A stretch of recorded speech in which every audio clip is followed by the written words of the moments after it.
के आलोक में क्रांतिकारियों का साहित्य है। मैं इस क्रम में सर्वप्रथम हम सबके आदरणीय professor doctor Aurangzeb Awasthi sir का हृदय से स्वागत करती हूँ। आप हिंदी विभाग के वरिष्ठ प्राध्यापक के रूप में कार्यरत हैं। आपके द्वारा लिखित अनेक पत्र पत्रिकाओं में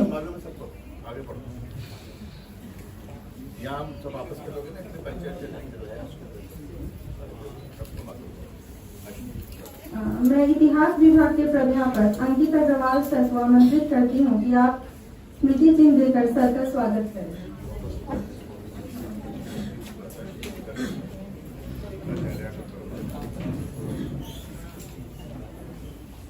साथ ही अनु कपूर मैम से आग्रह करती हूँ कि आप पौधा देकर सर का स्वागत करें।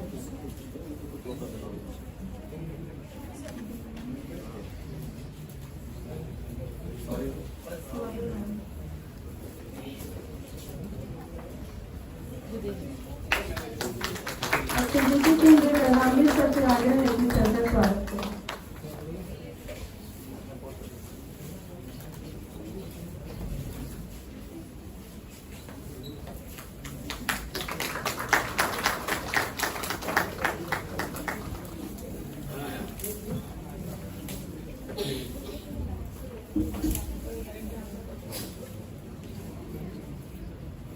इसी क्रम में आज के कार्यक्रम के अध्यक्ष प्रोफेसर अश्वनी महाजन सर का स्वागत करने के लिए आदरणीय प्रोफेसर कृष्णा मैम को से मैं आग्रह करती हूँ कि आप स्मृति चिन्ह देकर सर का स्वागत करें और डॉक्टर अनामिका को आमंत्रित करती हूँ कि आप सर को पौधा देकर स्वागत करें। अश्वनी महाजन सर आप अर्थशास्त्र के वरिष्ठ प्राध्यापक हैं। आपको हमारे महाविद्यालय के प्रथम प्रोफेसर बनने का सौभाग्य प्राप्त है। यह हमारे लिए गर्व की बात है। आप राष्ट्रीय स्वयंसेवक संघ के शपथ स्वदेशी जागरण मंच के राष्ट्रीय संघ संयोजक के दायित्व का निर्वहन कर रहे हैं। आप निरंतर समसामयिक विषयों पर लिखते रहे हैं। आपके द्वारा लिखित अनेकों शोध पत्र राष्ट्रीय एवं अंतर्राष्ट्रीय स्तर के पत्र पत्रिकाओं में प्रकाशित हो चुके हैं। सर, आपका बहुत बहुत स्वागत है, अभिनंदन।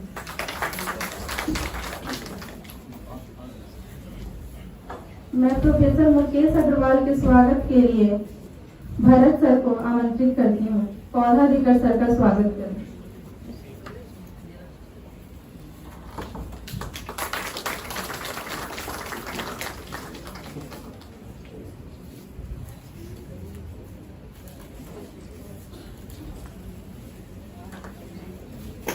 इसी क्रम में संरक्षक की भूमिका का निर्वहन कर रही हमारी प्राचार्य प्रोफेसर कृष्णा शर्मा मैम के स्वागत के लिए निशा मैम को आमंत्रित करती हूँ।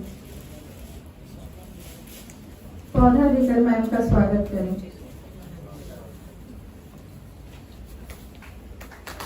आप वर्तमान में महाविद्यालय की प्राचार्य हिंदी विभाग की वरिष्ठ प्राध्यापक हैं। आपने दिल्ली विश्वविद्यालय के इंद्रप्रस्थ महाविद्यालय से पारस्नातक तथा हिंदी विभाग से प्रभाकर माचवे धर्मवीर भारती के कथा साहित्य पर पीएचडी की उपाधि प्राप्त की है। आपके द्वारा अनेक पुस्तकों शोध पत्रों का प्रकाशन किया गया है। आपके कुशल निर्देशन में कई शोधार्थियों ने अपना शोध कार्य संपन्न किया है। आपके नेतृत्व एवं सानिध्य में हमारा महाविद्यालय निरंतर प्रगति पथ पर अग्रसर हो रहा है। आप साहित्य अनुरागनी रचनात्मक एवं रचनात्मक लेखन कार्यों के लिए निरंतर सक्रिय परम विदुषी मां तुल्य आदरणीय मैम का स्वागत एवं अभिनंदन है। इसी कड़ी में मैं हमारे महाविद्यालय के कोषाध्यक्ष एवं वाणिज्य विभाग के वरिष्ठ प्राध्यापक सुरेंद्र कुमार सर के स्वागत के लिए रवि सागर सर को आमंत्रित करती हूँ। सर, पौधा देकर सुरेंद्र सर का स्वागत करें।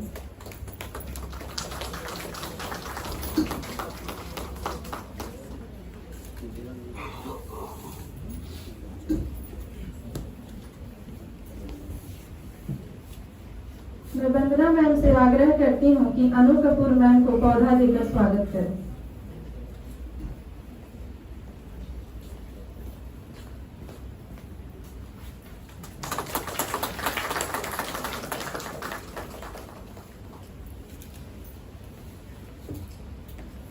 बिना किसी विलंब के कार्यक्रम को आगे बढ़ाते हुए आज के मुख्य वक्ता स्वागत भाषण के लिए आदरणीय मैम कृष्णा शर्मा को मैं आमंत्रित करती हूँ।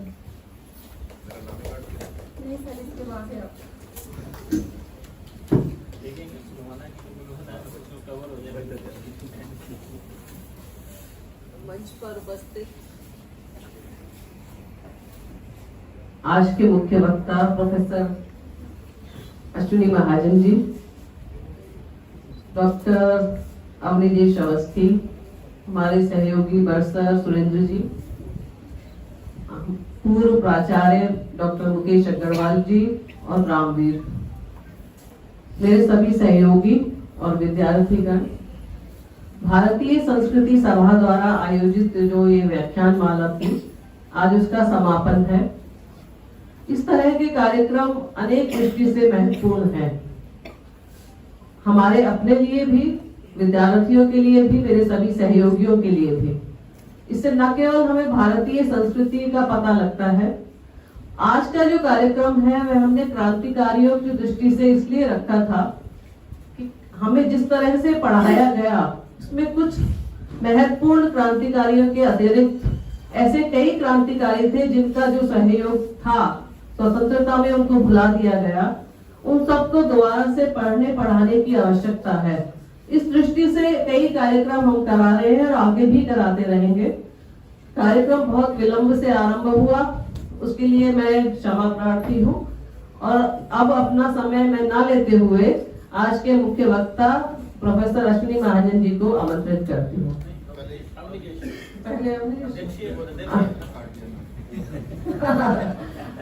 डॉक्टर अवनीदेश अवस्थी जी को मैं आमंत्रित करती हूँ।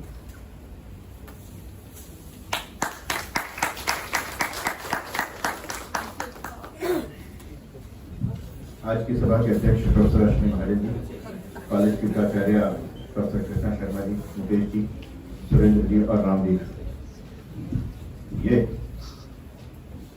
चालान तो नहीं होगा और बड़ा देर तक है। मैं कह रहा कि चेहरे से क्या बात सुनो मेरी। जैसा कि हमारी प्राचार्य ने बताया कि क्रांतिकारियों के साहित्य पर आज जो विषय रखा है, सिर्फ क्रांतिकारियों के साहित्य का संदर्भ नहीं है, ये हमारी जो ऐतिहासिक चेतना है, इतिहास को लेकर के जो हमारा इतिहास बोध है, उस समूचे इतिहास बोध को जागृत करने के लिए, पुनर्नवा करने के लिए बहुत आवश्यक है। मुझे बड़े अफसोस के साथ कहना पड़ता है कि हमारे समूचा इतिहास जो हमें पढ़ाया गया, खासतौर से मैं भारतवर्ष के इतिहास की तो बात करूंगा ही, लेकिन राष्ट्रीय आंदोलन के इतिहास को जिस संकीर्णता, संकुचित और वैयक्तिक हितों और स्वार्थों को देख करके लिखा और पढ़ाया गया, वो किसी एक व्यक्ति के लिए नहीं, हमारे समूची विरासत के लिए बहुत गलत है। आप कल्पना कीजिए कि आपको अपने पूर्वजों के बारे में मालूम ही ना हो, कुछ और मालूम हो, कैसा लगेगा आपको? जो समूचा राष्ट्रीय आंदोलन का इतिहास हमें पढ़ाया गया है, वो ऐसा लगता है कि 1905 में, शायद आप लोगों में से जो इतिहास के विद्यार्थी हो तो शायद काफी कुछ जानते होंगे, बाकी लोगों को भी जानना चाहिए। भारतवर्ष का इतिहास जानना, अपने देश का इतिहास जानना सिर्फ इतिहास के विद्यार्थियों के लिए, इतिहास के अध्यापकों के लिए नहीं है, हम सबको जानना चाहिए। हम क्यों परतंत्र हुए, हम आज आजादी का अमृत काल बना रहे हैं। मैं बहुत ज्यादा नहीं बोलूंगा, मुझे मालूम है कि इसके बाद लंच की भी व्यवस्था है और अश्विनी जी ने मुख्य भाषण देना है। मैं सिर्फ प्रस्तावना के रूप में आपके सामने कुछ बिंदु रखूंगा।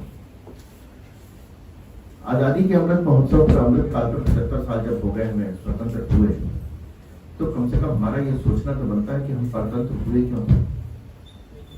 क्या इसको हम भूल जाए?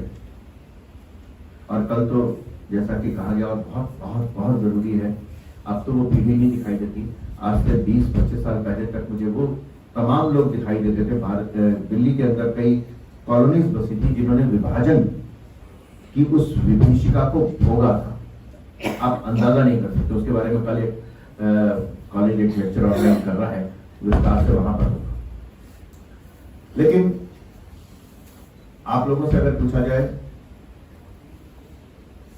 टीचर के हैसियत से नहीं, आपसी बातचीत के माध्यम से पूछ रहा हूँ, तो आप शायद लोग कहेंगे असहयोग आंदोलन, भारत छोड़ो आंदोलन, असहयोग आंदोलन, एक शायद कोई करेगा सविनय अवज्ञा आंदोलन ज्यादा होगा, नमक तोड़ो कानून। इसके अलावा शायद मुझे लगता है कि आप लोगों को शायद कोई नाम भी याद ना हो। एक 1857 का पहले गदर पढ़ाया जाता था, विद्रोह, कुछ देसी राजाओं ने अपनी गद्दी के लिए विद्रोह कर दिया, ये तक पढ़ाया गया हमें। बाद में स्वतंत्र वीर सावरकर ने जब कहा कि ये गदर नहीं था, ये हमारी प्रथम स्वाधीनता संग्राम था, ये सावरकर कहने वाले थे, जिनको आजकल गद्दार और माफीवीर कहा जाता है। मैं ऐसे तमाम लोग क्रांतिकारी हूं जिनके नाम आपने कभी सुने भी नहीं होंगे, मालूम भी नहीं होगा, कभी पढ़ाया जाना तो बहुत दूर की बात है, उन पर कहीं कोई किसी तरीके का कोई साहित्य उपलब्ध नहीं है। ऐसे लाखों, मैं लाखों कह रहा हूं, हम सिर्फ उन लोगों को जानते हैं जो 1947 के पश्चात सत्ता के शिखर तक पहुंचे, सत्ताधारी बने, सत्ताधीश बने, उसके अलावा हम नहीं जानते। ज्यादा कुछ मजबूरी में आप लोग जानते होंगे सरदार भगत सिंह, शहीद आजम कहते हैं उनको बुलाया जा नहीं सकता था। पता नहीं आप लोग राम प्रसाद बिस्मिल का नाम सुना है कि नहीं सुना, अशफाक अल्लाह खां का नाम सुना है कि नहीं सुना, राज बिहारी बोस का नाम सुना है कि नहीं सुना, बटुकेश्वर दत्त का नाम सुना है कि नहीं सुना। सबका नाम आप लोगों में से कुछ लोगों ने शायद सुना हो। अब व्हाट्सएप पे वो पुण्यतिथि पर और उनकी जयंती पर नमन आ जाता है तो अरे किसका है ये। अधिकांश हम लोगों की स्थिति है। मेरा सिर्फ आप लोगों से निवेदन और मेरी कोशिश ये रहेगी, अपने उस स्वाधीनता आंदोलन के इतिहास को समग्रता में पढ़ने की कोशिश तो कीजिए। ज्यादा ना जानिए, कम से कम इतना जो फांसी पर चढ़ गए वो चाहते तो, और मैं आपको बताऊंगा वो क्या क्या लिखते थे। 10-12 मिनट की मैं आपको बताऊंगा कि ये जो समूचे क्रांतिकारी थे, इनके जिनको आज ये कहा जाता है कि समूचे क्रांतिकारी, हाथ में श्रीमद् भगवत गीता होती थी फांसी पर चढ़ते समय, और मुंह पर, ओठों पर वंदे मातरम। आज अगर किसी को कि वंदे मातरम गाओ तो कहूंगा आप मेरा सर्टिफिकेट दे दो राष्ट्रवाद का, मेरे पेट्रियटिज्म का सर्टिफिकेट मैं क्यों दूं आपको सर्टिफिकेट। उन क्रांतिकारियों ने फांसी पर चढ़ते हुए, झूलते हुए कभी ये नहीं कहा कि वंदे मातरम इस देश के लिए कर रहा हूं, धर्म तो मेरा व्यक्तिगत है, लेकिन इस देश के लिए फांसी पर चढ़ रहा हूं तो वंदे मातरम गाता हुआ जाऊंगा। चंद्रशेखर आजाद, पता नहीं आप लोगों में से कितने लोगों को पहले तो ये कहानियां पढ़ाई जाती है तो शायद इतिहास की किताब से या जो पाठ्य पुस्तक है 6, 7, 8 वगैरह की, हमने तो वहीं पढ़ा था कि पूछा नाम क्या है, आजाद, पिता का नाम क्या, ऐसा कुछ बताया, और फिर माँ का नाम आजादी, ऐसा बताया। और इलाहाबाद के यानी कि प्रयागराज के ऑर्किड पार्क में बम बनाने के लिए वो किसी से धन लेने गए थे, और किसी ऐसे व्यक्ति ने उनके बारे में वो सूचना पुलिस को दे दी। खुद गोली मारी, उन्होंने कहा था कि मैं पुलिस की गोली से नहीं मरूंगा। कहा जाता है कि अपने आप को गोली मारने के बाद ही पुलिस वाले उनके पास आने से डरते रहे, उनको फिर 10-15 गोलियां बाद में मारी कि ऐसा ना हो कि शायद ये उठ करके खड़ा हो जाए हमें गोली मार दे। चंद्रशेखर आजाद के नाम पर कोई कॉलेज वालेज है क्या, कोई यूनिवर्सिटी है क्या, कोई बता सकता है क्या? कोई नहीं होगा, है ना, भूल गए सब। ऐसे हजारों क्रांतिकारियों को धीरे धीरे हम और हमारी पीढ़ी, आप लोगों को याद भी नहीं है, मैंने तो बचपन में पढ़ी थी, किताबों से निकाल दिए गए हैं, भुला दिए गए हैं, क्योंकि अगर मान लीजिए इनको पढ़ाया जाता रहा तो शायद मेरी तरह आप भी किसी दिन पूछने कि इनके नाम पर यूनिवर्सिटी क्यों नहीं, इनके नाम पर कोई मार्ग क्यों नहीं, इनके नाम पर कोई विद्यालय नहीं, इनके नाम पर कोई संस्थान नहीं है, कुछ शायद आप पूछने के लिए पढ़ाना ही बन सकते। ये क्रांतिकारी तमाम लोग जो थे वो सिर्फ क्रांति नहीं करते थे।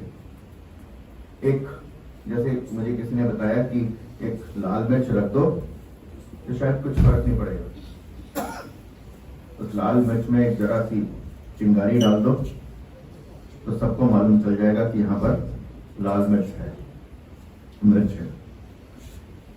सभी क्रांतिकारियों ने अद्भुत तराने लिखे, गीत लिखे, साहित्य लिखा है क्रांति। सिर्फ मैं ही नहीं, उसको पढ़ करके उनके हर एक व्यक्ति पढ़ने वाले तमाम समाज को जागृत और संगठित करने का काम भी क्रांतिकारियों ने किया, क्रांतिकारियों के साहित्य ने किया।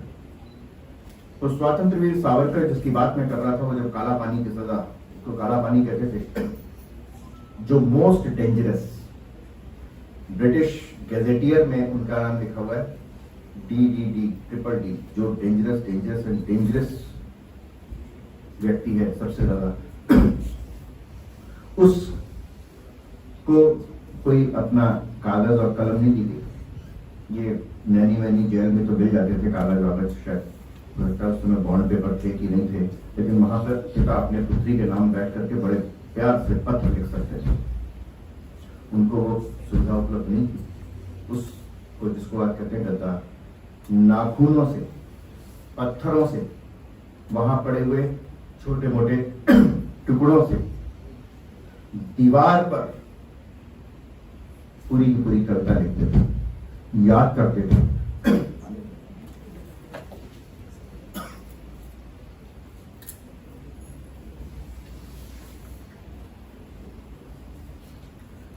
पूरी की पूरी कविता पत्थरों से, नाखूनों से दीवार पर लिखी जाती है। उपन्यास लिखा वहां पर रहते हुए।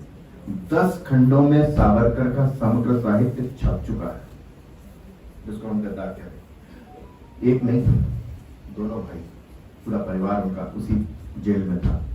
वो चाहते तो बहुत आसानी से, वो भी प्रयागराज की शहर के बीच वाली जेल में रह सकते थे।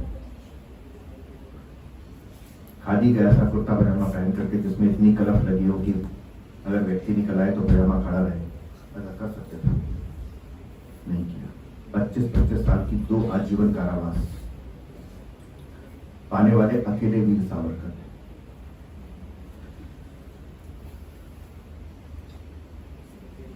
सिर्फ यही नहीं, रामप्रसाद बिस्मिल मैंने कहा, आप लोगों को मैं सिर्फ उनकी कुछ जो उन्होंने लिखा वो सुनाऊंगा। मैं इसलिए कह रहा हूँ कि आप लोगों ने, अगर शायद आप लोगों में से जो थोड़े बड़े होंगे, जिनके बच्चे अच्छे होंगे, वो कई बार ऐसा होता है कि स्कूल में कहा गया कोई एक देशभक्ति का गीत कविता लेके आओ, तो आप गूगल में ढूंढते हो और उसमें पुष्प की अभिलाषा मिल जाती है, और पुष्प की अभिलाषा उसको रटा करके आप अपने भारतवर्ष के प्रति, अपने राष्ट्र के प्रति जो भी इतना सा भी दायित्व जो है बुला देते हो। जिस वंदे मातरम को आज कहने को ये कहा जाता है कि हम क्यों गाएं, वंदे मातरम कहने से कोई, अभी तो तिरंगा लहराने पे कहा कि ये क्या है, बट एक लंबी चौड़ी बहस चल रही है कि हम क्यों तिरंगा करें, इससे क्या पेट्रियटिज्म, हमारी देशभक्ति होती है। उनसे पूछो ना जो फांसी पे चढ़ गए तिरंगा लेकर के, उनसे पूछो जो तिरंगे में लिपट करके जिनकी डेड बॉडी आती है सीमा से, उनसे पूछे ना तिरंगे का क्या महत्व। तो तिरंगा मेरा ना गिरने पाए इसके लिए अपनी जान दे देते हैं, और आज यहाँ कहते हैं कि हम अपने घर पर तिरंगा नहीं लगाएंगे, इससे क्या देशभक्ति अभिव्यक्ति होती है? इसके बिना भी तो हम देशभक्त हो सकते हैं। आज भी बल्लभगढ़ का व्यक्ति रामवीर कल जो वहां पे शहीद हुआ श्रीनगर में, तिरंगे में लिपट करके आया, पूरा गांव उसके साथ है। और वो कुछ चंद लोग कहते हैं कि हम तिरंगा नहीं लगाएंगे, या तिरंगा लगाने को क्यों कहा जा रहा है हमको, इससे क्या देशभक्ति होगी। उस वंदे मातरम आप लोगों को मालूम है कि आनंद मठ नाम का उपन्यास बंकिम चंद्र चट्टोपाध्याय ने लिखा, और उसमें वो गीत था, गुलसाब आइए आइए आगे आगे। उस वंदे मातरम को, सिर्फ वंदे मातरम, उस वंदे मातरम गीत तक ही नहीं,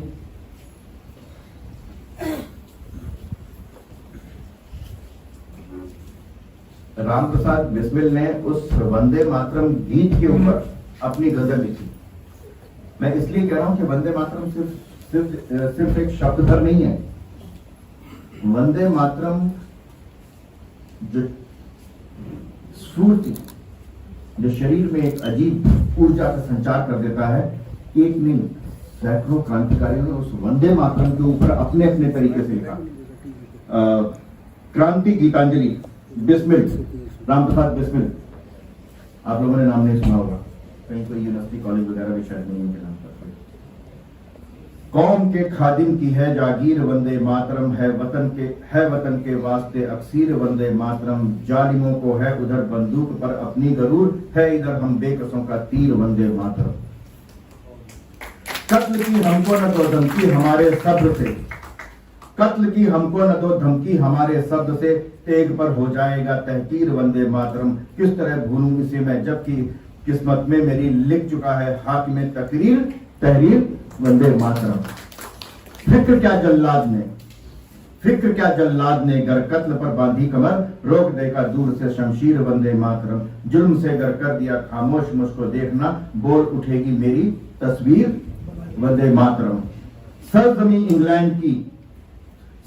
इंग्लैंड की हिल जाएगी 2 रोज में, गर दिखाएगी कभी तासीर वंदे मातरम। संतरी भी मुस्तरिब थे जबकि हर झंकार में, बोलती थी जेल में जंजीर वंदे मातरम।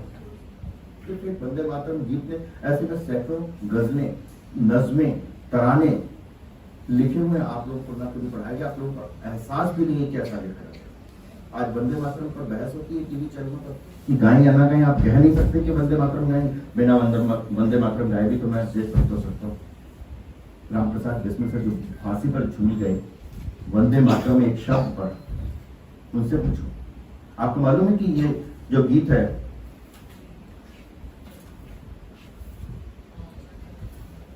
ये जो गीत है ना, सरफरोशी की तमन्ना अब हमारे दिल में है, किसका लिखा हुआ है?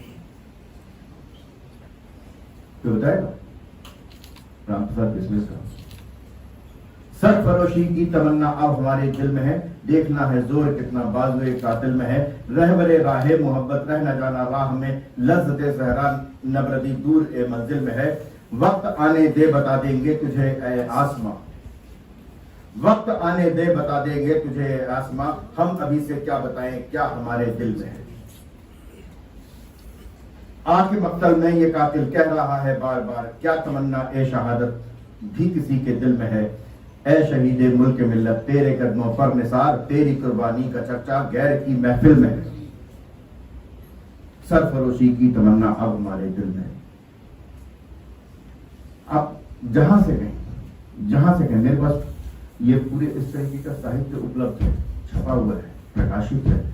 लोगों ने बहुत मेहनत से, परिश्रम से, कई वर्षों के, 20 वर्षों के परिश्रम से जो छोटी छोटी पुस्तिकाओं में क्रांति के समय में, स्वाधीनता आंदोलन के समय में जो गीत लिखे जाते थे, बहुत सारे हस्तलिखित इकट्ठे करके, आप लोगों में से किसी को मत नहीं। आज सिर्फ इस जो मुझे साहित्य का कहा गया था, इसलिए मैं सिर्फ इस पर कर रहा हूँ।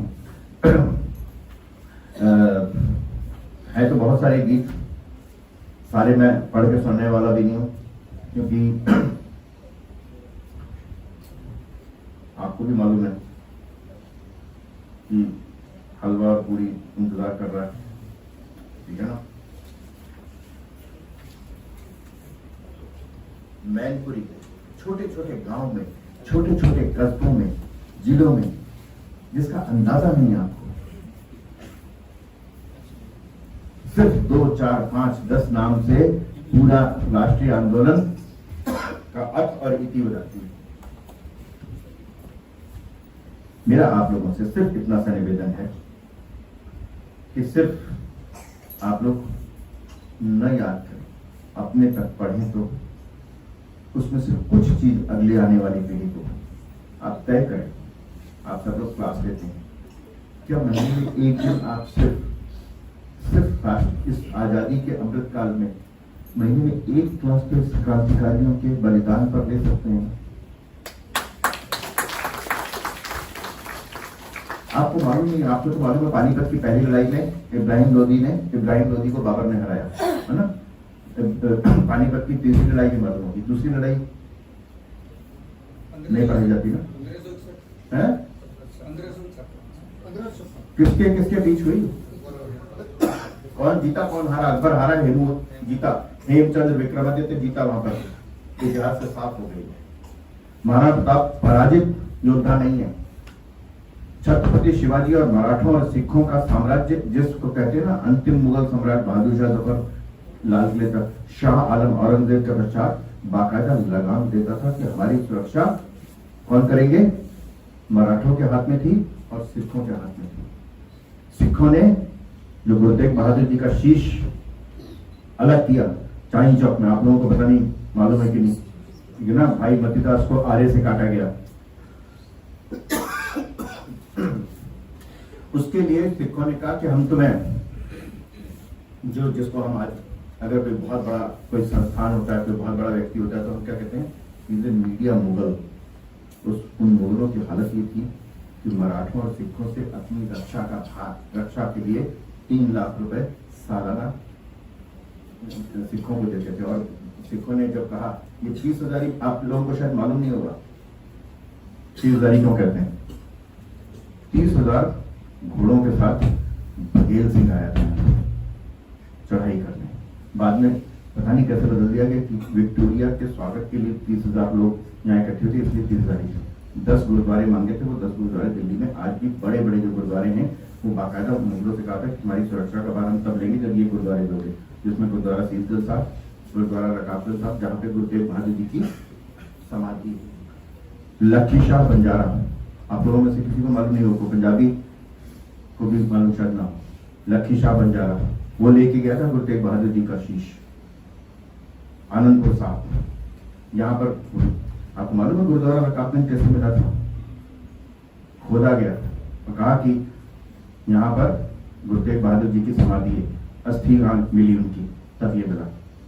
ये आजादी हमको सचमुच, मैं सिर्फ इसलिए कह रहा हूं कि आजादी हमको एक कह देने भर मात्र से नहीं,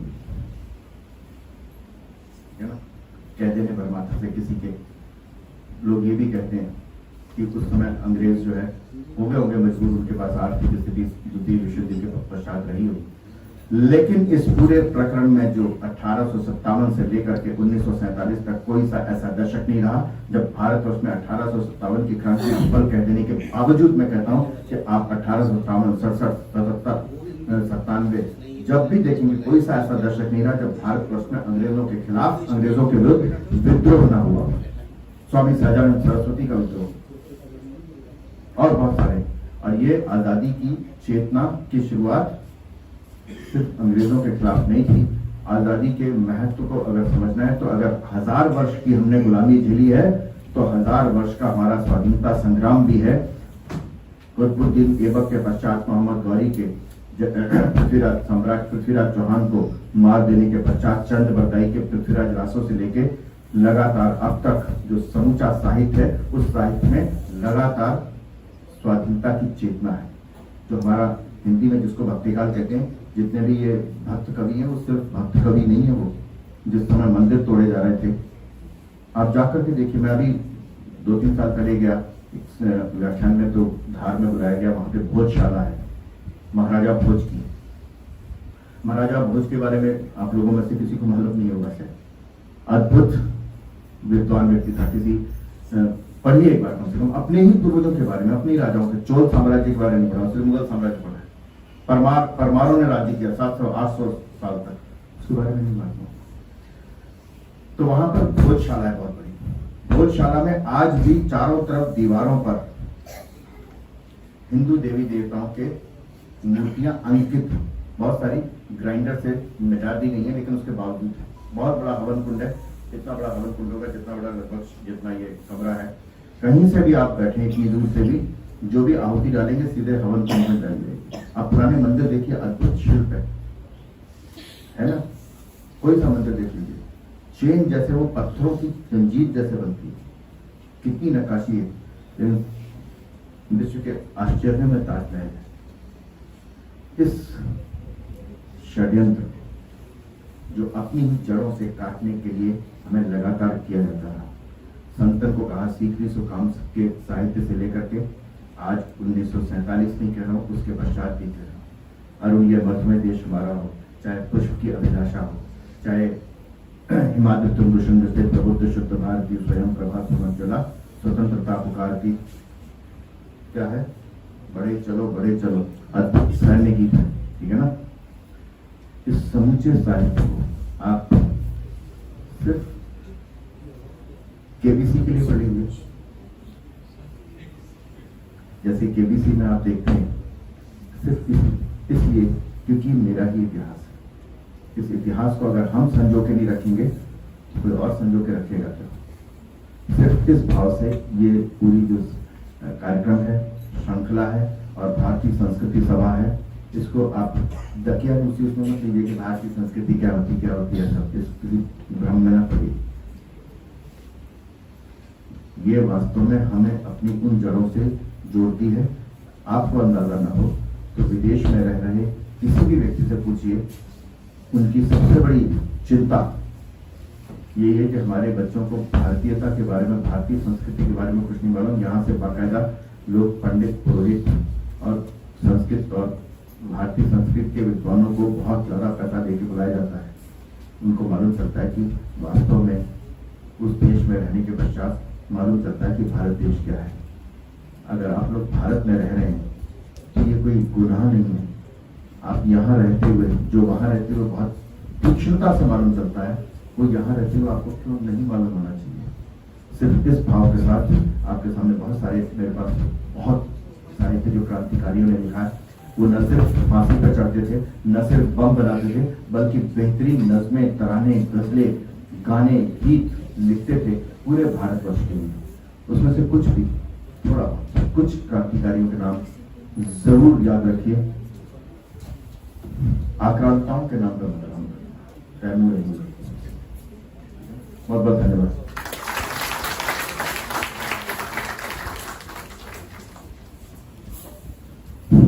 हमारे मध्य पूर्व प्राचार्य जी प्रिंसिपल M.A. गोयल साहब हैं।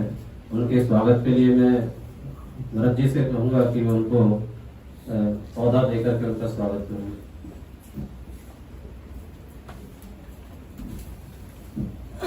आदरणीय सर, आपका बहुत बहुत आभार।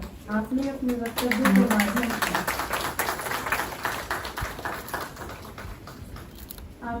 वक्तव्य के माध्यम से हमें ऐसे तमाम क्रांतिकारियों के नाम, उनके द्वारा किए गए बलिदान, जिन्हें इतिहास में कोई जगह नहीं मिली या गलत तरीके से उनके बारे में लिखा गया, ऐसे स्वतंत्रता सेनानियों की ओर आपने हमारा ध्यान आकर्षित किया। आपने इतिहास के पुनर्लेखन पर जोर देते हुए आपने आग्रह किया कि हम अपने इतिहास को जानें और समझें। आपकी द्वारा कही गई एक एक बात को हम संकल्प के रूप में लेकर जाएंगे। बहुत बहुत धन्यवाद सर। अब मैं कार्यक्रम को आगे बढ़ाते हुए अध्यक्षीय उद्बोधन के लिए अश्वनी महाजन सर को आमंत्रित करती हूँ।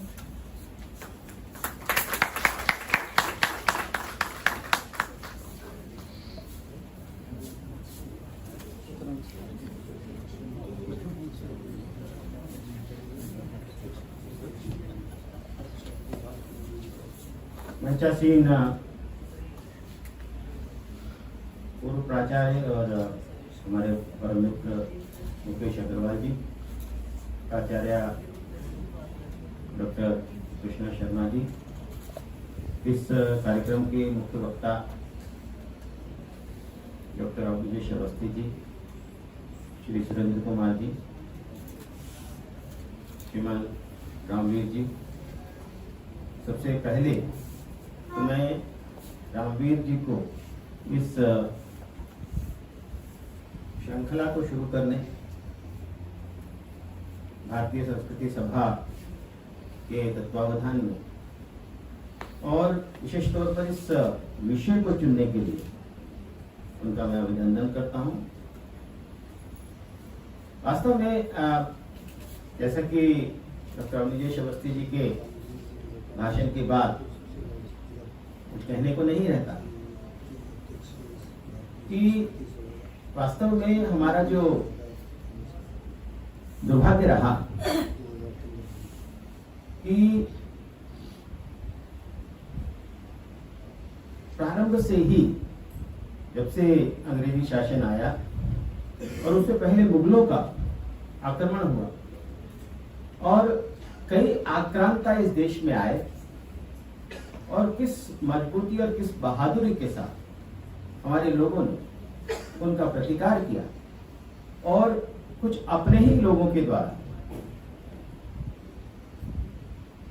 दुश्मनों का साथ देने के कारण आज हम इस गुलामी के कगार पर पहुंच गए। और बात कहते कहते मैं आज कह रहा, तो आज भी हम उसी मानसिक गुलामी के दौर से गुजर रहे हैं और उस मानसिक गुलामी से बाहर आने का रास्ता ही इस प्रकार के चिंतन से निकलता है, जिसमें हम अपने पुराने क्रांतिकारियों को, अपने देशभक्तों को याद करते हैं और ये चर्चा करते हैं कि कहीं ना कहीं हमसे कुछ चूक हुई है। हमारे साहित्यकारों से, हमारे इतिहासकारों से, हमारे लेखकों से, पूरे समाज से, सरकारों से कुछ न कुछ चूक हुई है, जिसके बारे में कहा जाता था कि शहीदों की चिताओं पर लगेंगे हर बरस मेले, वतन पर मिटने वालों का यही आखिरी निशान होगा। हमने कहा था ना, इस देश ने कहा था, लेकिन कितने शहीदों की चिताओं पर मेले लगते हैं, यह प्रश्न आज हमें अपने से पूछना पड़ेगा। तो सावरकर जी की चर्चा हो रही, हम उनको आज के संदर्भ में विचार करने की कोशिश करते हैं और कहते हैं कि सावरकर जी ने माफी मांग ली थी, अंग्रेज सरकार से लिख करके माफी मांगी थी। तो हमारे पूर्व में हमारे वरिष्ठ इतिहासकार और हमारे कॉलेज में ही जिन्होंने कार्य किया, ऐसे देवेंद्र स्वरूप जी के साथ हमारी चर्चा होती थी। तो कहते थे कि मैं इन लोगों को बताना चाहता हूं कि इनके पास तो केवल दो ही समय के माफीनामे का जिक्र है, उन्होंने तो 5 बार माफी मांगी। क्यों मांगी थी माफी? क्योंकि उनको मालूम था कि मेरे जैसा स्वातंत्र वीर वो अंग्रेजों की काल कोठरी में पड़ा रहे और देश की सेवा ना कर सके, ऐसा कैसे हो सकता है? मैं माफी मांगूंगा, दोबारा जाऊंगा, फिर लड़ूंगा अंग्रेज के साथ, फिर माफी मांगूंगा, फिर लड़ूंगा अंग्रेज के साथ। इसीलिए उनको मोस्ट डेंजरस की उपाधि से उन्होंने नवाजा था, क्योंकि उनके लिए वो सबसे ज्यादा डेंजरस थे। क्योंकि अंग्रेज के पास कोई कारण नहीं बचता था कि माफी मांगने के बाद उसको छोड़े नहीं, और उनके पास कोई कारण नहीं बचता था कि माफी मांग करके बाहर जाएं और फिर लड़े देश के लिए, फिर समाज को एकत्र करें, फिर आगे लेकर के जाएं, फिर युवाओं को प्रेरित करें। ऐसे थे वीर सावरकर। मैंने अभी कहा कि हम उसी मानसिकता से निकल रहे हैं, उससे बाहर आने की जरूरत है। अर्थशास्त्र का विद्यार्थी हूं। जब से ये देश आजाद हुआ है, हम उसी मानसिक गुलामी में आज तक जी रहे हैं।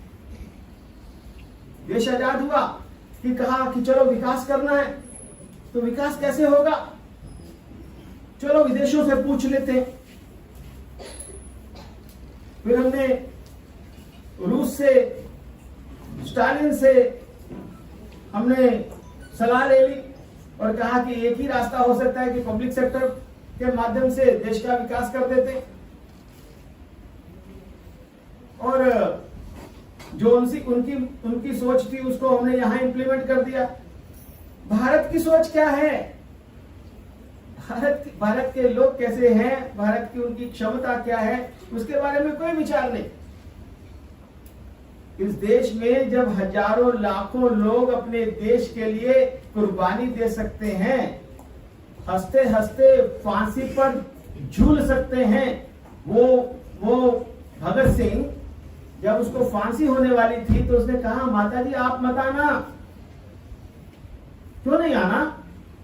क्योंकि लोग कहेंगे कि भगत सिंह की मार हो रही थी।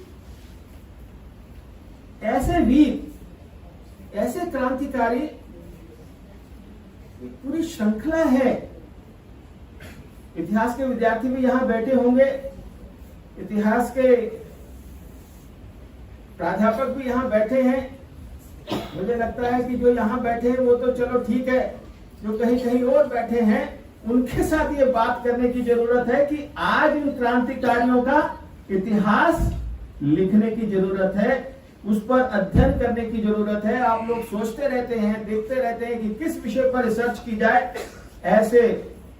ऐसी सूची अवनी जैसी से लेकर उन सब क्रांतिकारियों के इतिहास को लिखने की जरूरत है, उनके गांवों में जाने की जरूरत है, उनके लोगों से मिलने की जरूरत है, वहां के परिवेश को समझने की जरूरत है, जिस परिवेश में वो बड़े हुए।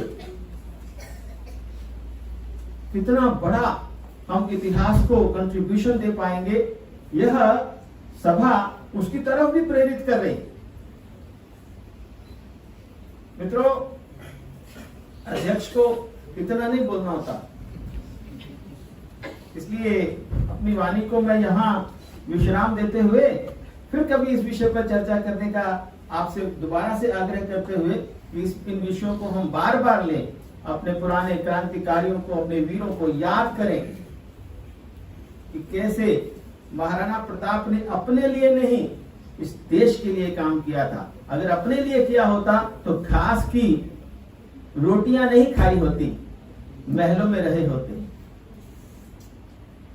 अगर वीर शिवाजी ने लड़ाई लड़ी तो अपने इस देश के लिए लड़ाई लड़ी थी।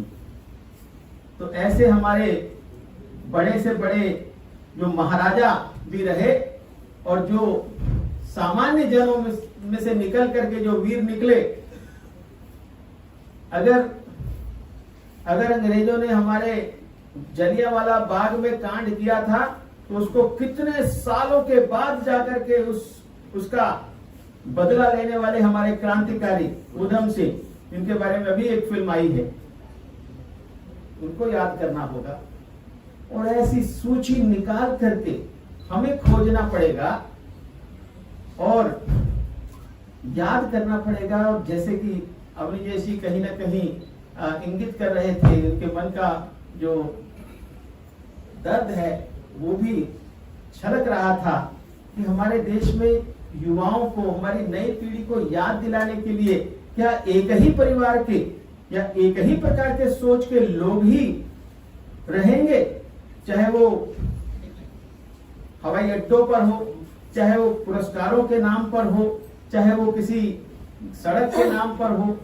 उन सब सड़कों के नाम भी बदलने होंगे, उन हवाई अड्डों के नाम भी बदलने होंगे, लेकिन उसके लिए केवल नाम पट्टी बदलने की जरूरत नहीं है, लोगों का दिमाग बदलने की जरूरत है। हम सब लोगों को समझने की जरूरत है, उस पर अध्ययन करने की जरूरत है और समाज में एक चेतना लाने की जरूरत है। वो चेतना जब आ जाएगी तो सब हो जाएगा। किसी का नाम हमें कहना नहीं पड़ेगा, लोग कहेंगे कि इनका नाम बदल करके ये नाम होना चाहिए, भगत सिंह टर्मिनल होना चाहिए, सुभाष चंद्र बोस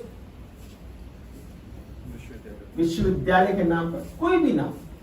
तो आगे आने वाली पीढ़ी को यदि हम कुछ दे सकते हैं तो मुझे लगता है कि चेतना देने का काम हमें करना होगा। धन्यवाद।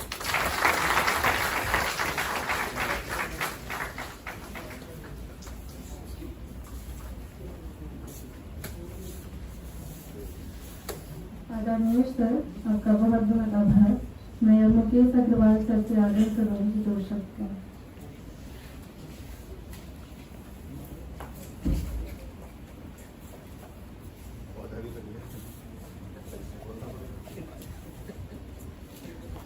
आदरणीय प्राचार्य कृष्णा जी, भाई अश्विनी महाजन जी, अमनजीत जी, रामजीत जी, मेरे सीनियर प्राचार्य एम गोयल जी और मित्रों, अध्यक्ष के बोलने के बाद किसी का भी बोलना उचित नहीं है, इसलिए मैं बोलूँगा नहीं।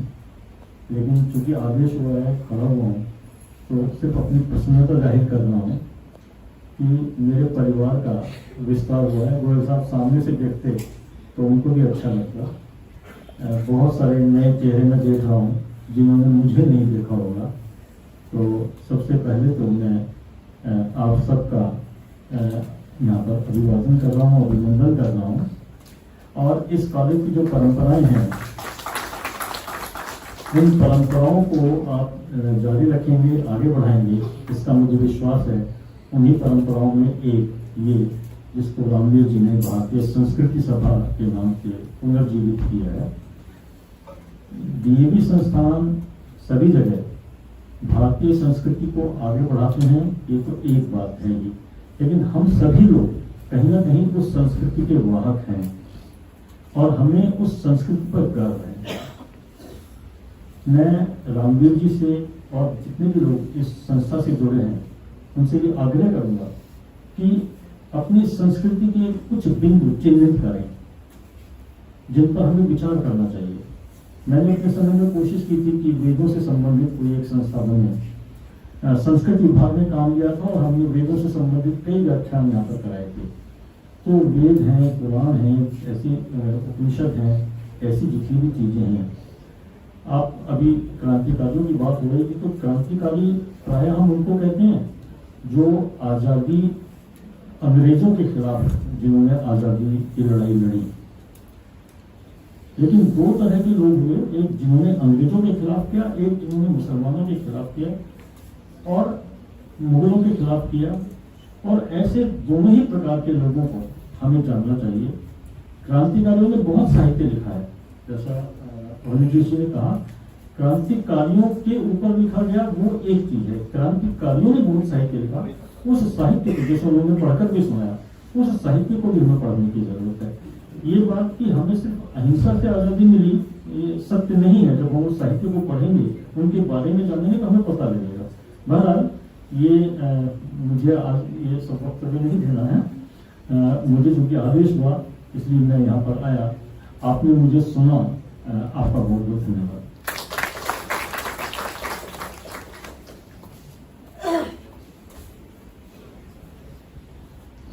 सर बहुत बहुत धन्यवाद आपका। और मैं एवं गोयल सर से आग्रह करूंगी कि 2 शब्द कहें और हमारा मार्गदर्शन करें।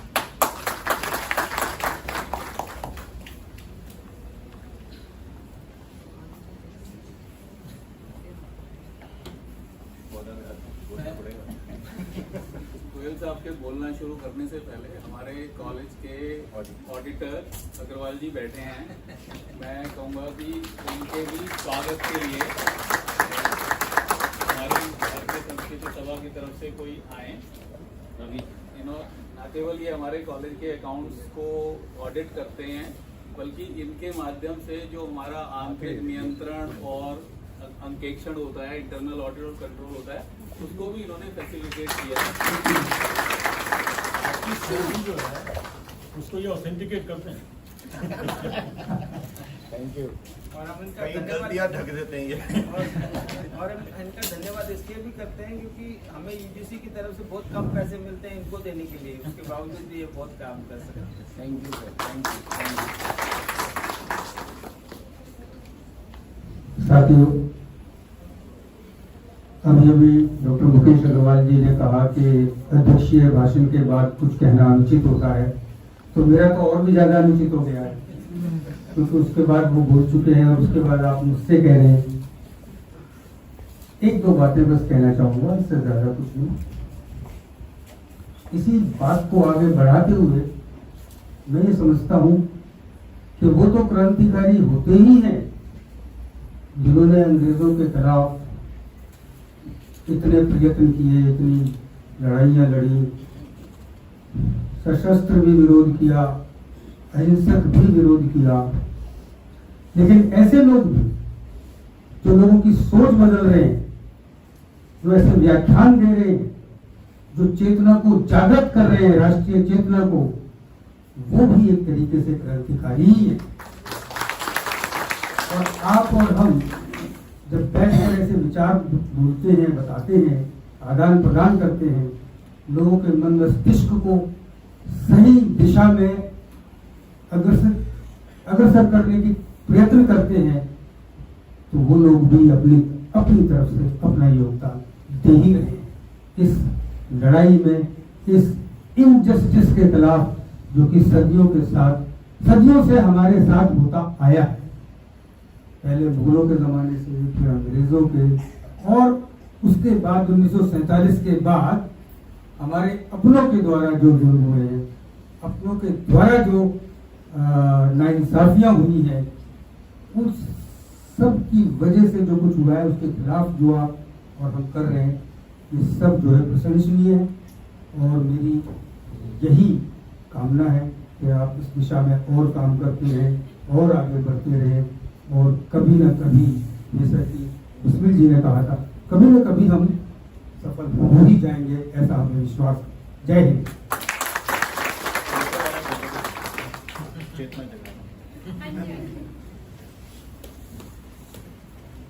नाम तो नहीं लिया है, बाकी तो कहा तेरी तारीफ करिए यार। बहुत बहुत आभार आपका। अब मैं आदरणीय रामवीर सर को धन्यवाद करती हूँ।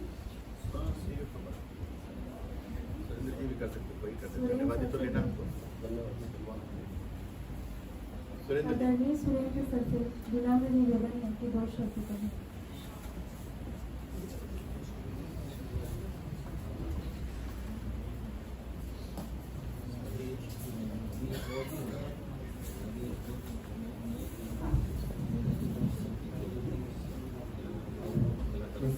अधिक अनुचित काम को आगे बढ़ाते हुए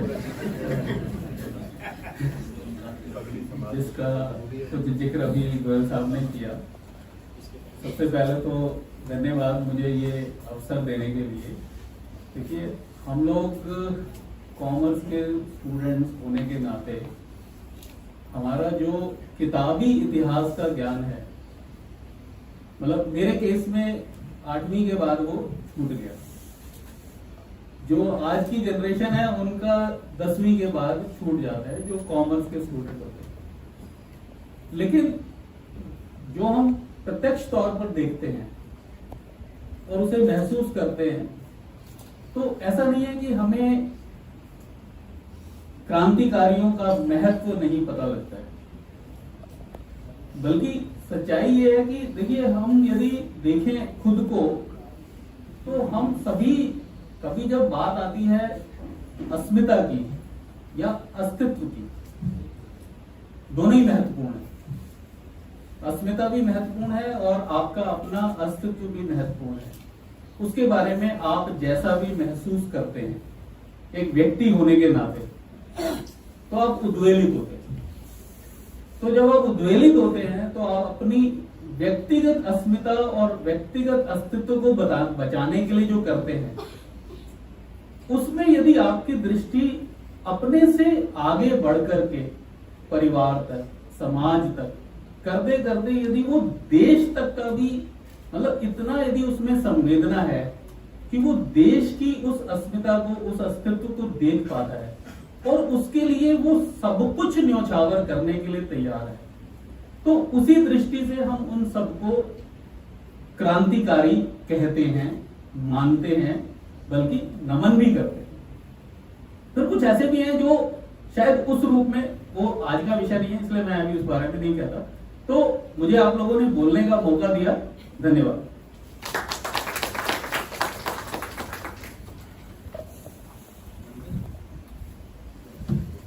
सर बहुत बहुत धन्यवाद। अब मैं भारतीय संस्कृति सभा के अध्यक्ष आदरणीय डॉक्टर रामवीर सर से निवेदन करती हूँ कि वो धन्यवाद चाहते।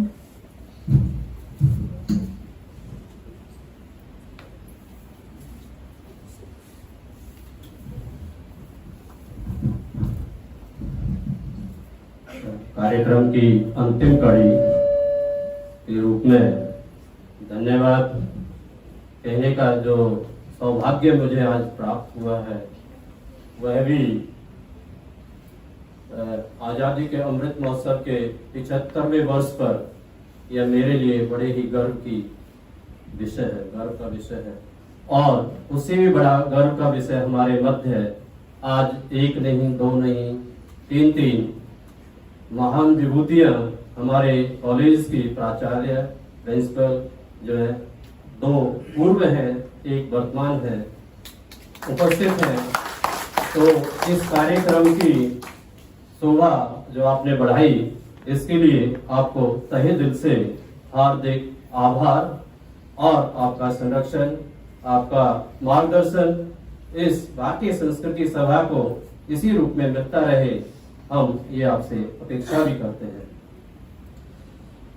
द्वितीय मैं इस कार्यक्रम की कड़ी को देखूं, जो प्रथम सत्र जो हमारा था प्रारंभ यानी उद्घाटन सत्र, उसके भी दिल्ली विश्वविद्यालय के प्राचार्य महोदय प्रोफेसर संजीव कुमार तिवारी जी जो आए, उन्होंने अपना वक्तव्य रखा, उनका भी हम आभार व्यक्त करते हैं।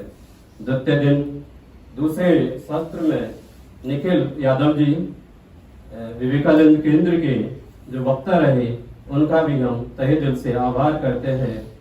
और उसी के साथ आज तृतीय दिन यानी समापन सत्र है इस भारतीय संस्कृति के व्याख्यान माला का। इसमें जो भी प्रत्यक्ष अप्रत्यक्ष रूप से जिनका हमें सहयोग मिला है, मिलेगा आगे भी, उन सबका भी हम आभार व्यक्त करते हैं। मैं अपने कॉलेज के वर्षर का आभार व्यक्त करता हूं।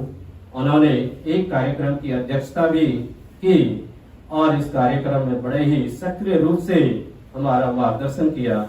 आपसे हम अपेक्षा करते हैं इसी रूप में आप हमें आदेश निर्देश करते रहे, जिससे ये भारतीय संस्कृति सभा आगे बढ़ती रहे।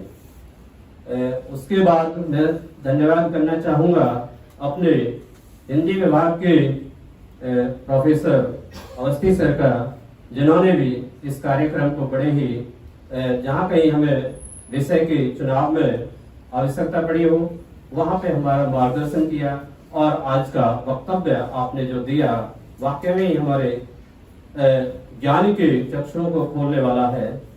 हम यहाँ से इस सलाहकार से केवल ये सुनकर के ना चले जाएं, हमें एक संकल्प लेना होगा।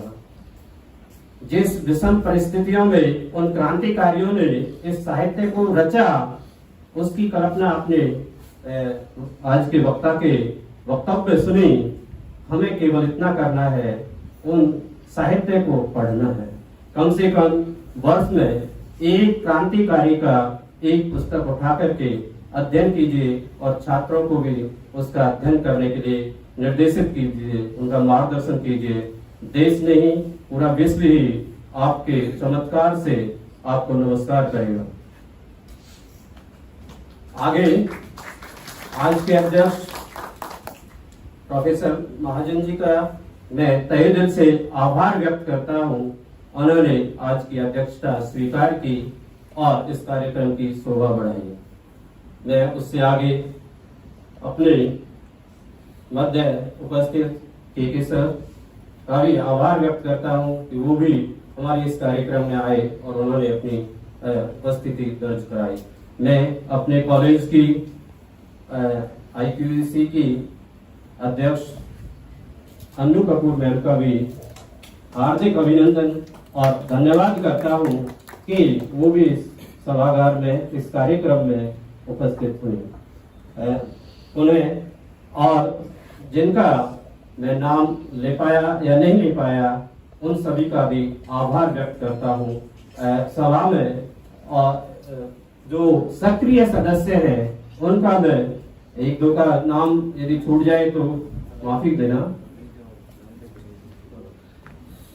और अंकित जी का, चंद्रपाल सर, अरुण मिश्रा जी, शीतल जी, अनामिका जी, RVS चौधरी जी और भरत जी, रवि जी और जो भी इस सभा के सक्रिय असक्रिय सदस्य हैं, वंदना जी, सक्रिय कुछ ऐसे भी सदस्य हैं जो जिसमें हैं सभा में लेकिन सक्रियता कम देते हैं लेकिन रहते हैं। तो भारतीय संस्कृति सभा सभी के लिए ओपन भी है, वो आए और अपने इसमें जुड़े और जुड़ करके विद्यालय का, महाविद्यालय का और समाज का और विश्व का कल्याण भी करें। तो इसी में आपका मैं इसके लिए आपको हार्दिक आभार व्यक्त करता हूँ। मैं पुनः एक अपने संरक्षण की भूमिका निभाने वाले प्राचार्य महोदय प्रोफेसर कृष्णा शर्मा का भी आभार व्यक्त करता हूँ कि वो हमारे इस कार्यक्रम की उपस्थिति के लिए, इसको प्रारंभ करने के लिए उन्होंने अनुमति भी दी और इसे संचालित भी कराया। मैं आपको एक घटना और बताता हूँ जो कि मुकेश अग्रवाल जी के साथ हमारी रही। ये आप देख रहे हैं कि भारतीय संस्कृति सभा एक दिन से प्रारंभ नहीं हुई है। इसके लिए मेरे को 3 साल मुकेश जी के साथ संघर्ष करना पड़ा। साक्षी हैं वो यहाँ पे इस बात के लिए। और जब उन्होंने अनुमति देने की हाँ कर ली तो मैं 3 साल गायब हो गया। उन्हें कॉलेज में आया तो फिर मैंने प्राचार्य महोदय जी से निवेदन किया तो उन्होंने अनुमति हमें दे दी। तो ये बहुत ही आभार और धन्यवाद का मैं आपका हार्दिक धन्यवाद करता हूँ कि आपने हमें इस तरह से यहाँ तक खड़ा होने के लिए, इस भारतीय संस्कृति को खड़ा करने का एक मौका दिया है। तो इसके सभी के लिए बड़ा ही सौभाग्य का दिवस है। आज पुनः इन्हीं शब्दों से मैं अपनी वाणी को विराम दूंगा। आपका पुनः सभी का हार्दिक अभिनंदन, आभार। और अंत में एक सूचना है, आपको जलपान की व्यवस्था है भोजनालय में, वहां जाकर के आप अपना जलपान ग्रहण करें इस कार्यक्रम के बाद। और कार्यक्रम की समाप्ति जो है बसंती दे चोला इस संगीत से समाप्त होगी। धन्यवाद। सभी आ जाए कलाकार बिल्कुल रुक जाएगी। शुरू करता हूँ, स्टूडेंट्स को बुला लो ना। हम तो चले गए ऐसे बोलो, स्टूडेंट्स कहाँ हैं?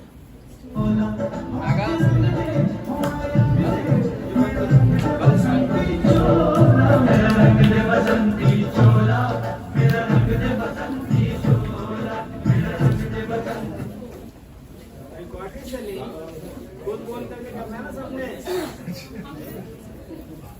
आयो स्टूडेंट्स।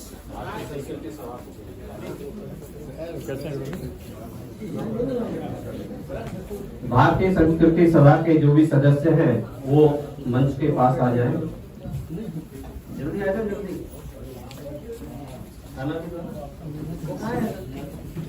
आ जाइए। जो आईपैड वाले काम है गाने के शिक्षक है वो आगे आ जाए। मेरा रंग जब बसंती चोला, मेरा रंग जब बसंती चोला, मेरा रंग जब बसंती चोला, मेरा रंग जब बसंती चोला, मेरे रंग जब बसंती चोला, मेरे